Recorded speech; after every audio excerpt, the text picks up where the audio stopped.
তো বন্ধুরা আজকে একটা অন্য রকমের একটা ভিডিও নিয়ে এসেছি। আজকে একটু তোমাদের দাদা এসেছিলো, তো তাই জন্য আজকে বেরিয়েছিলাম কাছাকাছি একটা ছোট্ট একটা ক্যাফেতে। ক্যাফে না বলাই চলে, তো এটা আমার হাজব্যান্ডের বন্ধুর একটা দোকান। তো ও নিজে থেকেই এই দোকানটা চালু করেছে আমাদের হাবড়া বাণীপুরের কাছাকাছি। তো এটা আমি নিয়েছিলাম একটা লোটে ফ্রাই, আর তার সাথে নিয়েছিলাম 2 প্লেট মোমো নিয়েছিলাম। তো ও আদি লোটে ফ্রাইটা বেশ পছন্দ করে, আর আমার লোটে ফ্রাইটা তো দারুণ লাগে। ওর বাবার যেহেতু আজকে টিউসডে ছিল, তো হনুমানজির পুজো করে, তো তাই জন্য আজকে ও খাবে না। তো আমরা প্যাক করে নিয়েছিলাম।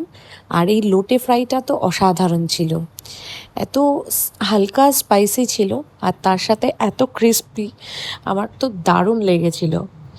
তো আমিও এখানে বেশ এনজয় করেই খাচ্ছিলাম, আর ও বেশ মজায় মজায় এই লোটে ফ্রাইটা খেয়েছে। ও একটা খেয়েছে, আমি একটা খেয়েছি। আর তার সাথে নিয়েছিলাম চিকেন মোমো। তো চিকেন মোমোটা খুবই পছন্দর। তো তোমরা কেমন আছো আর কেমন লাগলো আমার ভিডিওটা অবশ্যই কমেন্ট করো, আর ভালো লাগলে সাবস্ক্রাইব করে দিও। টাটা।